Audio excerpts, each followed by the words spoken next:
Good morning students.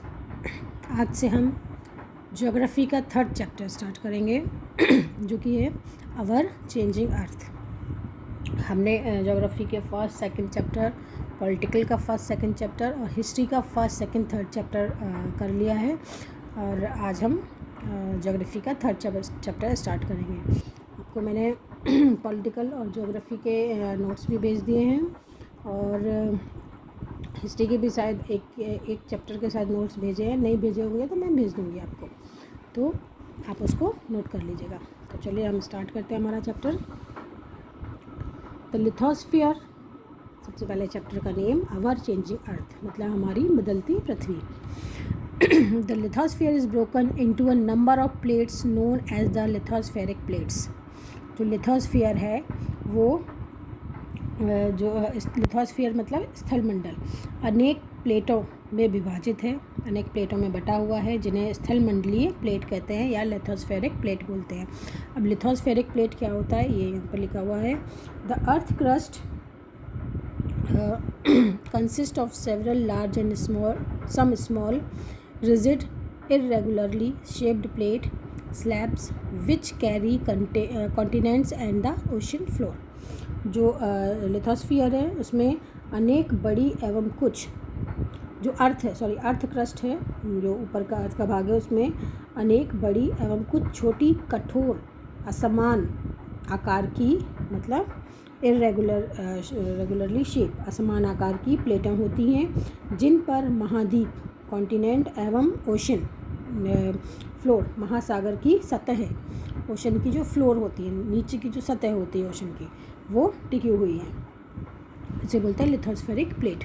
तो जो हमारा लिथोस्फीयर है वो कई नंबर्स में विभाजित है। You will be surprised to know, साफ नहीं दिख रहा है शायद, to know that these plates move around very slowly.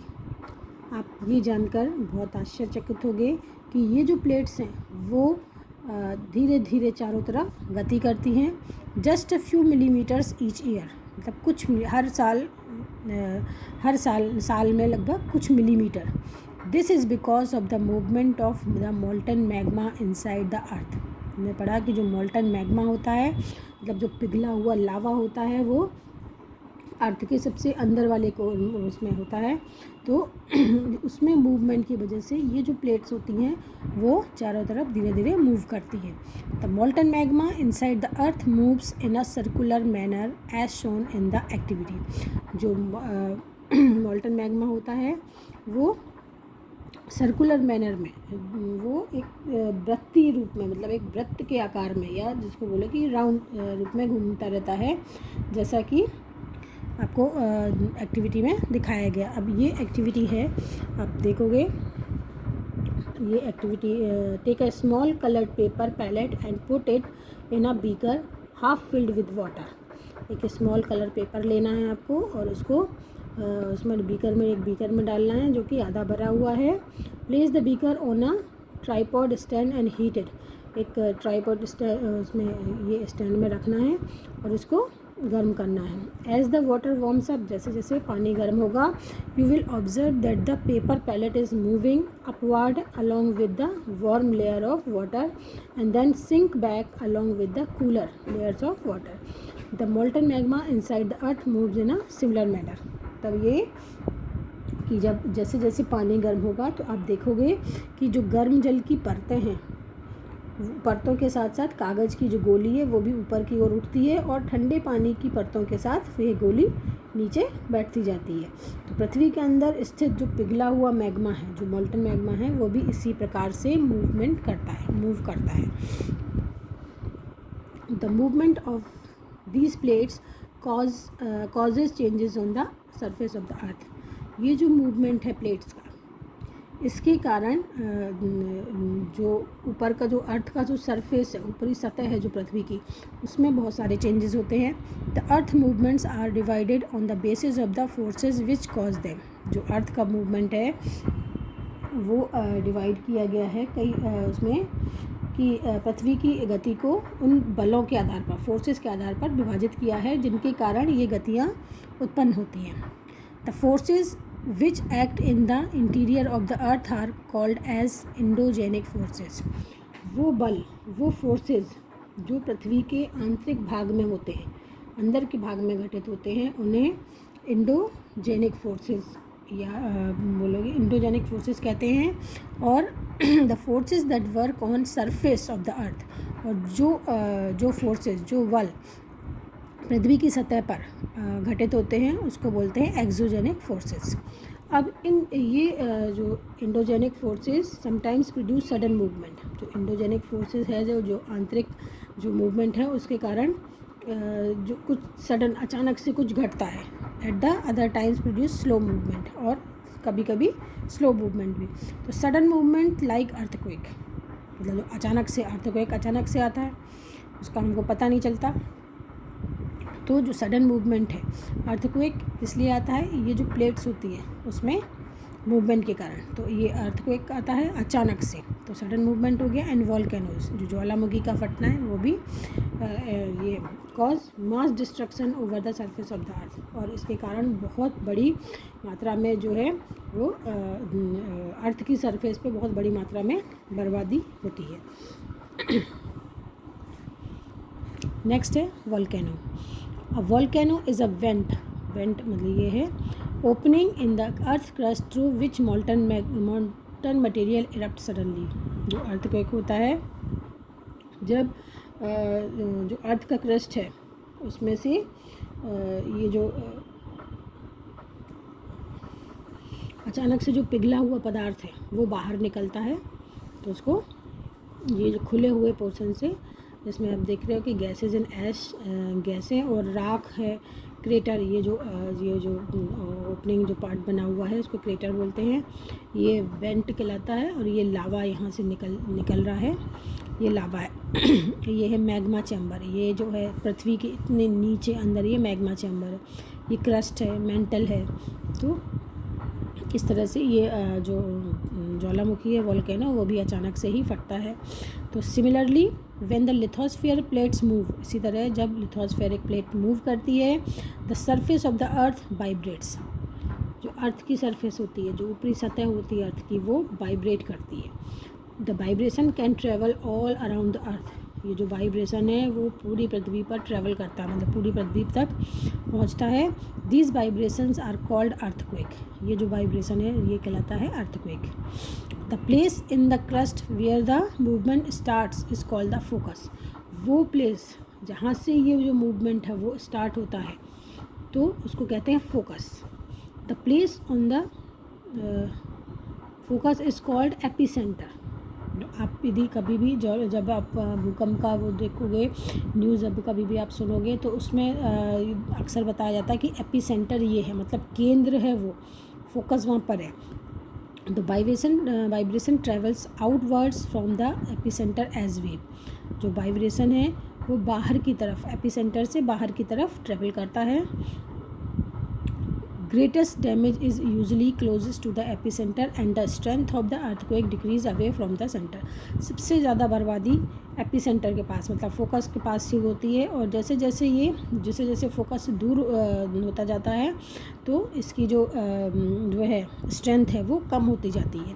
तो आप यहाँ पर यदि ये देखोगे, जैसे ये दिया हुआ है फोकस, ये अर्थ में नीचे की साइड है. This is where the earthquake occur. ये वो जगह है जहाँ पर अर्थक्वेक आया. It is the origin of the seismic energy. ये सेस्मिक एनर्जी का ओरिजिन है. और आप देखोगे इस तरह से ये तरंग है. सबसे एपिसेंटर ये ऊपर की साइड कहलाया, ये नीचे फोकस, ये ऊपर की साइड एपिसेंटर.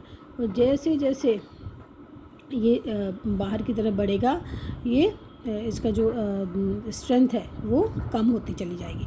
सबसे ज़्यादा नुकसान जो होता है वो एपिसेंटर के आसपास होता है. जैसे जैसे ये वेव दूर जाती है वो रिड्यूस होता जाता है, मतलब इसकी जो डैमेज है वो रिड्यूस होता जाता है. तो इस तरह से अर्थक्वेक आता है. नेक्स्ट है although earthquakes can not be predicted. मतलब ये है कि यद्यपि जो अर्थक्वेक है, भूकंप की भविष्यवाणी संभव नहीं होती. हम उसकी भविष्यवाणी नहीं कर सकते कि कब भूकंप आएगा कब नहीं आएगा. The impact can certainly be minimised if we are prepared beforehand. लेकिन इसका जो असर है उसको हम ज़रूर कम कर सकते हैं यदि हम पहले से प्रिपेयर हों। Some common earthquake prediction method adopted locally by people including study animals behavior. Fish in the pond get agitated, snakes come to the surface. अच्छा, कुछ जो कॉमन अर्थक्वेक प्रेडिक्शन होते हैं वो जो लोकल लोग जो होते हैं जहाँ पर ज़्यादा अर्थक्वेक आते हैं वहाँ पे जो लोकल लोग होते हैं वहाँ के रहने वाले जो होते हैं वो अचानक से जो जानवर होते हैं उनके व्यवहार में परिवर्तन पाते हैं, उनके व्यवहार में चेंजेस पाते हैं। तो जैसे कि पॉन्ड में फ़िश है तो वो बहुत अजीब तरह से व्यवहार करने लगती है, और जो सांप है वो अपने बिल से बाहर सरफेस पे आ जाते हैं। तो इस तरह से वहाँ के जो लोग होते हैं वो समझ जाते हैं कि कुछ ना कुछ होने वाला है, हो सकता भूकंप आने वाला हो, मतलब कुछ तो भी होने वाला है, क्योंकि वो रोज़ जानवरों को देखते हैं तो रोज़ उनके व्यवहार में नॉर्मल रहता है, पर कभी कुछ ऐसा होने वाला होता है तो उनका व्यवहार चेंज होता जाता है, तो वो समझ जाते हैं कि अर्थक्वेक आने वाला है। अब यहाँ पर एक केस स्टडी है अर्थक्वेक की, आप सबने शायद सुना हो कि 2001 में जो भुज है गुजरात का, वहाँ पर बहुत ज़बरदस्त भूकंप आया था। अब massive earthquake measuring 6.9 on Richter scale hit Bhuj town on 26 जनवरी 2011।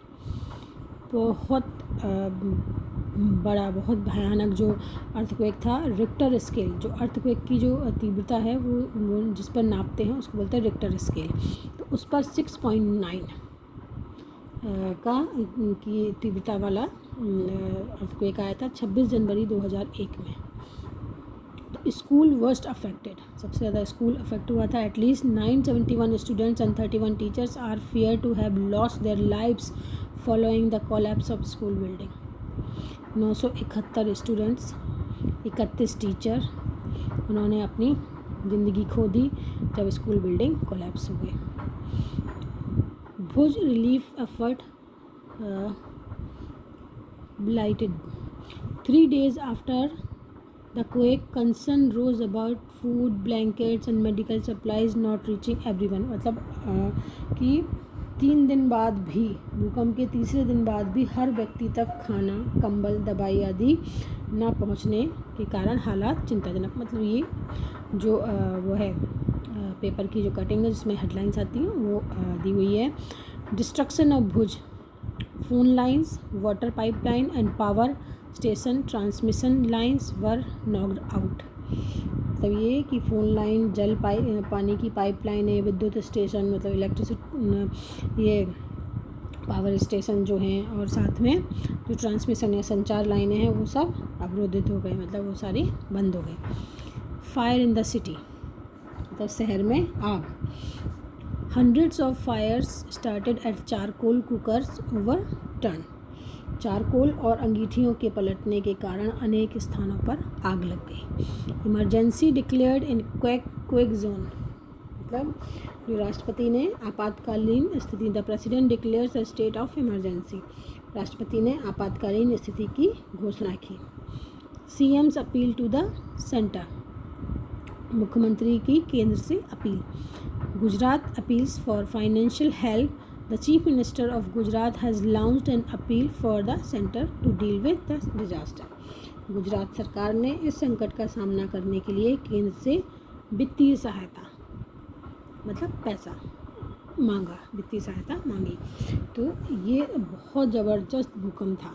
यदि कभी आपको उस समय की न्यूज़ मिले नेट पर या कहीं से, तो आप निकाल के पढ़ सकते हो कि किस तरह से कितना ज़्यादा वहाँ पर नुकसान हुआ था हर चीज़ का। अब ये अर्थक्वेक प्रिपेयर्डनेस, मतलब अर्थक्वेक प्रिपेयर्डनेस किस तरह से हम प्रिपेयर करेंगे, तैयारी, भूकंप से बचाव की जो तैयारी होती है वो। Where to take shelter during an earthquake, जब भूकंप आए तो कहाँ पर आश्रय लें, शरण कहाँ पर लें। सबसे सेफ स्पॉट, सुरक्षित स्थान, under a kitchen counter, table और desk, against an inside corner और वॉल, मतलब रसोई के काउंटर या मेज के नीचे, दीवार के अंदरूनी कोने में। स्टे अवे फ्रॉम, कहाँ से दूर रहें, इन चीज़ों से दूर रहें। फायर प्लेसेस, आग लगने वाली जगहों से। एरियाज़ अराउंड चिमनीज, चिमनी के आसपास का जो एरिया है। Window that shutter including mirrors and picture frames. साथ में खिड़की और टूट सकने वाली जो खिड़कियाँ होती हैं, मिरर जो आईना होता है उससे, और तस्वीर के फ्रेम से, जो फ्रेम होता है फ़ोटो फ्रेम उससे दूर रहें। बी प्रिपेयर्ड, पहले से तैयार रहें, मतलब किसके लिए?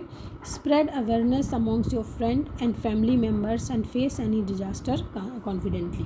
अपने दोस्तों एवं पारिवारिक सदस्यों के बीच जागरूकता फैलाएं एवं आपदा का सामना विश्वास से करें।